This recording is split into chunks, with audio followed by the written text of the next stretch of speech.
Olá, queridos, a graça e a paz do nosso Senhor e Salvador Jesus, amém?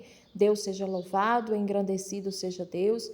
Nós já estamos aqui no nosso Comando Bíblia, juntamente, para junto nós orarmos, para clamarmos ao Senhor, para pedirmos discernimento, sabedoria.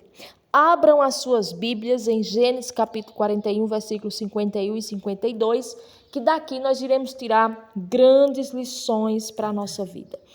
Mas antes, para o que você está fazendo, venha ouvir o recado de Deus para a sua vida e que você seja um canal de bênção.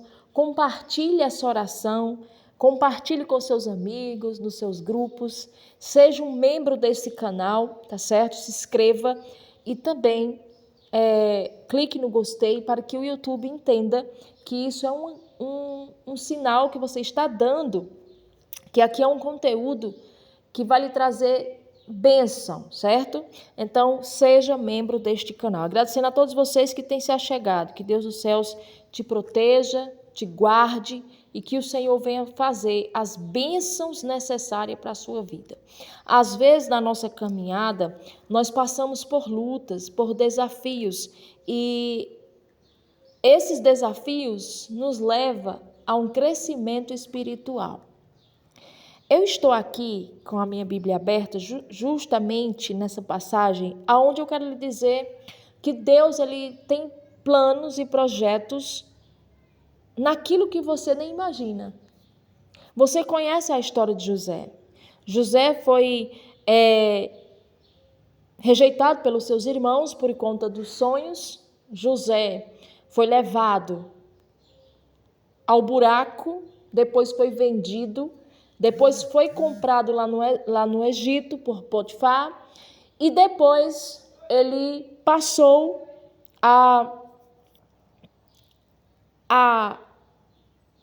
administrar a casa de Potifar, só que o processo veio com uma parte que ele não estava esperando, que era a mulher de Potifar querendo seduzi-lo, foi parar numa prisão. Depois disso tudo veio um propósito. Faraó sonha, ninguém consegue decifrar o sonho, certo? Coisa de Deus, que você nem imagina que foi coisa de Deus. Ele consegue ali decifrar o sonho, certo? Mas antes, ele faz um discernimento no sonho de um padeiro e de um copeiro, que o qual se cumpre. E aí então o faraó sonha e ali alguém fala para o faraó que tem alguém na prisão que sabe decifrar sonhos e ele chama José. Então o que acontece?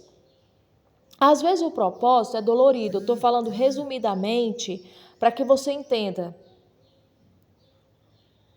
o processo que ele passou. Não pense que as coisas são fáceis.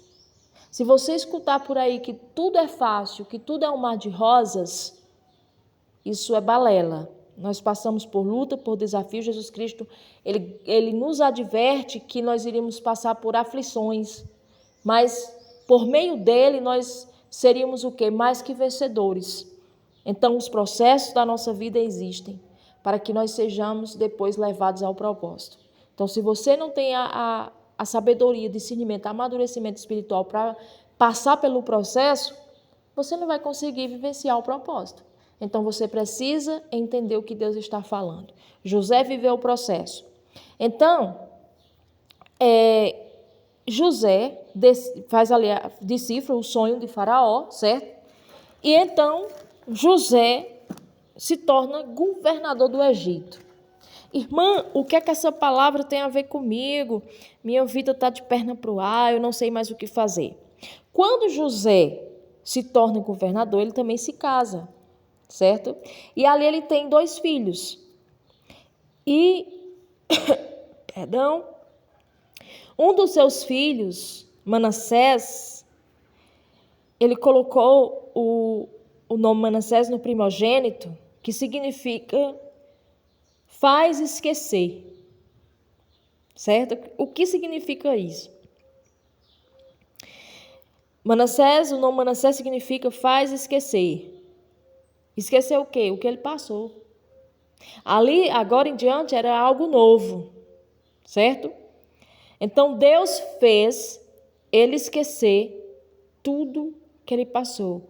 O seu trabalho árduo, o sofrimento, a casa de seu pai, a traição dos irmãos. Deus fez ele esquecer. Irmã, ele apagou da mente dele, não é que houve na sua mente um apagão. Não foi isso. Quando a palavra de Deus diz que ele esqueceu, é que ele conseguia lembrar agora sem sentir dor. Porque José não ficou com amnésia, certo? Nós não conseguimos passar uma borracha e esquecer tudo que nos aconteceu. Mas nós podemos lembrar de tudo sem sentir dor. É como se Deus tivesse dito, olha, limpe a sua mente. Você agora vai lembrar de tudo isso e isso não vai lhe afetar em nada. Deus lhe fez esquecer. Esquecer porque ele não ia mais tocar no assunto. Ele não ia mais ficar mexendo na história, entende? Quando nós ficamos mexendo no que nós vivenciamos, nós mexemos na nossa história e isso acarreta em nós um peso, entende? Então é isso que Manassés significa, eu não vou mais se lembrar de nada, eu vou viver minha vida para frente. Louvado seja Deus. E também no segundo filho ele colocou Efraim, o que significa o quê? Significa fertilidade ou proporção dupla. José escolheu este nome porque Deus o fez prosperar na terra da sua aflição. Meus irmãos, isso é maravilhoso, isso é forte. Na terra que ele foi humilhado, ele prosperou. Ou seja, porque ele foi vendido, ele foi coisificado, foi preso, certo? Então, Deus faz algo extraordinário na vida de José. E aqui nós temos algumas lições principais que eu gostaria de destacar nesta noite. A primeira, a superação do passado. Isso mesmo, a superação do passado. Aqui a história mostra que Deus pode curar as feridas emocionais e nos fazer esquecer da dor, experiências e também dos problemas passados, transformando tudo isso, o trabalho em bênção. Entendeu o sentido? Deus pega a história e reverte em um cenário de bênção. Que maravilha, não é mesmo? Você sabe que se José não tivesse superado tudo aquilo, jamais ele teria perdoado seus irmãos. Jamais. Imagine que José não tivesse superado a dor de ser traído, de ter jogado no buraco, de ter sido preso por conta dos irmãos, porque a consequência veio a partir do momento que os irmãos o traíram. Entenda isso. Mas ele resolveu fazer o que lhe compraz, o que Deus gostaria que ele lhe fizesse. Segundo, a frutificação na dor. Esse homem era resiliente. Ele decidiu fazer alguma coisa em meio ao sofrimento. Mesmo em um lugar de sofrimento, a terra da aflição, é possível prosperar espiritualmente, profissionalmente, através da providência divina. O buraco não lhe paralisou, amém? A acusação não lhe paralisou, a cadeia não lhe paralisou. O homem foi resiliente, adaptou-se e cresceu espiritualmente. Ele foi conhecido não como preso, não como escravo, mas ele foi conhecido como interpretador de sonhos. Louvado seja Deus. E terceiro, o reconhecimento de Deus. José atribui todo o seu sucesso a Deus, reconhecendo, meus irmãos queridos aqui, ouvintes, que o cuidado providencial de Deus é maravilhoso. Em vez de focar nas suas próprias capacidades. Entenda isso. Não é você, por meio de você, mas é por meio de Deus. Terceiro, a gestão e o propósito. Aqui Deus fez algo extraordinário. Sabe por quê? Você pode pesquisar onde você quiser. Não existiu outro governador fora José. Foi o primeiro e último da história. Aqui, esse propósito mostra como José, com sabedoria dada por Deus, preparou o Egito para a fome, transformando um momento de crise em um período de salvação para muitas nações, incluindo a sua própria família. Veja só o propósito de Deus. O homem soube administrar muito bem o que Faraó tinha. Vieram 7 anos de bonança e 7 anos de escassez e fome naquele lugar. Só que o Egito era próspero. Por quê? Porque ele soube administrar. Ele fez o quê? Administrou tudo, os bens, o trigo, a semente, tudo que você puder imaginar. Água, eles tinham tudo e puderam vender, puderam ali alimentar, puderam ali ser um canal de bênção para a vida das outras pessoas. Louvado seja Deus. Então transforme a sua dor, transforme esse cenário em um lugar de bênçãos, para que o Senhor possa fazer algo tremendo na sua vida. Louvado seja o nome do Cordeiro. Então, querido, esses versículos que nós lemos são frequentemente usados aqui para ilustrar uma resiliência, gratidão e a capacidade de Deus transformar dor em propósito. Dor em propósito. E aqui narra o nascimento e a nomeação dos filhos de José no Egito, Manassés e Efraim, simbolizando a superação do passado doloroso e a prosperidade divina em tempos de crise. Então, meus queridos, os nomes refletem o reconhecimento de José sobre a cura emocional das traições, feridas e sua frutificação em um local que ele foi mais afligido. Meus irmãos, nós temos que entender. Pessoas feridas ferem. Pessoas feridas ferem.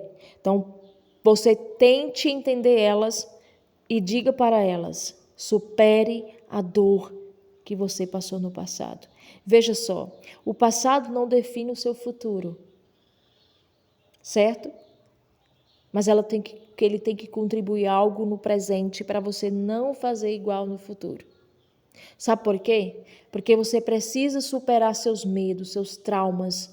Outro dia alguém falou, não gosto muito dessa palavra superação. Mas nós temos na história alguém que superou a morte, que superou a dor de ser traído. Foi Jesus. Então, como eu e você não podemos superar o que nós já passamos? Se você não supera aquilo que você passou, isso te aflige todos os dias da sua vida. Entende? É como se você estivesse voltando ali e vivenciando tudo outra vez. Então, eu quero dizer, em nome de Jesus, supere os seus medos. Supere seus traumas. Se José não tivesse superado a dor da traição, se ele não tivesse superado a dor de ter sido acusado injustamente, ele poderia ter dito, olha, eu não vou servir mais esse Deus, porque Deus não me defendeu quando eu precisei, mas Deus estava trabalhando. E ele disse o seguinte, eu vou servi-lo fielmente até onde for. É na cadeia, no buraco, eu vou continuar servindo, eu vou fazer o que for preciso para administrar a cadeia, e ali o homem prosperou. Meus irmãos, nós não podemos deixar que a dor nos paralise. Nós não podemos. Então, eu quero que você curve a sua cabeça nesse momento, eu quero que você curve a sua cabeça para junto nós orarmos, tá bom? Para junto nós orarmos, clamar a Deus por superação, que o Senhor venha curar o seu emocional. Muitas vezes, pessoas julgam pela história, não sabendo o que a pessoa sofreu, mas eu quero dizer para você que o Deus que nos vê, Ele sabe aonde precisa tocar para melhorar. Então vamos orar. Senhor nosso Deus grandioso, bendito e eterno Pai, Senhor da glória, aqui nesse momento, Pai das luzes, eu quero apresentar a nossa vida, nossa família, eu quero apresentar, Senhor, o nosso devocional, a nossa oração a Ti, meu Deus, que ela chegue a Ti como aroma suave. Obrigada, Senhor, por este dia, por esta noite, meu Pai, que se inicia. Meu Deus, eu quero também agradecer por a vida desta pessoa. Eu quero Te pedir, Senhor, pela vida dela, superação para ela dos medos, das angústias, dos traumas, meu Pai, dos problemas existenciais. Meu Deus, que as perdas que ela teve não venha fazer com que ela se perda na vida e que ela se encontre hoje no nome de Jesus. vai ter nos leitos dos hospitais, na CTI, na UTI, vai ter de encontro, meu Deus, essa pessoa que está nessa hora, meu Pai, passando por as lutas, meu Deus. Livra, meu Deus, do câncer, do mioma, do caroço, do nódulo, toca no nervo, na carne, no osso, no sangue, na tireoide, no estômago, Senhor. Vai tocando, meu Deus, no seu ovário, no útero, na sua cabeça, ao solado dos seus pés. Visita quem está fazendo radioterapia, quimioterapia, hemodiálise, que o Senhor venha, meu Deus, trazer cura, porque Tu és o Jeová Rafa, o Deus que cura, que sana, que sara, o Deus que opera, o Deus que faz milagre. Neste momento, Pai das luzes, eu quero Te pedir nesta hora, Senhor, que o Senhor entre com providência naquilo que nós não entramos. Meu Deus, livra de acidente, bala perdida, contenda, briga, discussão, ansiedade, síndrome do pânico, tristeza, angústia. Vai ter com essa causa na justiça, meu Deus, essa perícia, essa audiência. Faz a liberação dessa bênção que ela precisa receber. Meu Deus, essa resposta que ela precisa, meu Pai, receber. Que o Senhor venha, meu Deus, trazer pelo WhatsApp, pelo e-mail. Que o Senhor venha trazer, meu Deus, como uma notícia de vitória para a vida dela. Senhor, liberta das drogas, do alcoolismo. Meu Deus, da porneia, meu Deus, de toda ação contrária. Senhor, que neste momento, Senhor, venha, meu Deus, intervir nessa situação, livrando da inveja, do olho gordo, da porfíria, da falsidade, da hipocrisia. Senhor, neste momento, nos reveste com Tuas armaduras, para que nós venhamos vencer as potestades malignas. Meu Deus, vai quebrando toda obra de macumbaria, de feitiçaria, de bruxaria, meu Deus, de encantamento, meu Pai. Visita seu casamento agora, no nome do Senhor Jesus. Visita seus filhos, visita a esposa, o marido que vai ouvir aqui esta oração. Meu Deus, visita os idosos, as criancinhas, vai ter nos presídios. Meu Pai, vai ter com essa pessoa que está precisando de um emprego, abra portas, Senhor. Que essa pessoa, meu Deus, receba uma mensagem chamando essa firma que ela colocou o seu currículo. Meu Deus, eu sei que Tu és o Deus que opera, que faz milagre, porque Tu és o Jeová Jirei, o Deus da providência, o Jeová Rafa, o Deus que cura, que sana e que sara, o Deus que entra na peleja para pelejar e nós vencer, e com o campo de proteção o Senhor venha nos revestir. Reveste a nossa família, a nossa casa, toca nos cômodos dessa casa, acampa os anjos, meu Deus, para chegar até a casa dela no nome do Senhor Jesus. Seja conosco, Pai, e receba essa oração em nome do Senhor Jesus. E você diz amém. Eu recebo as vitórias, as bênçãos do Senhor em nome do Senhor Jesus. Amém? Que maravilha! Fiquem com Deus e até amanhã.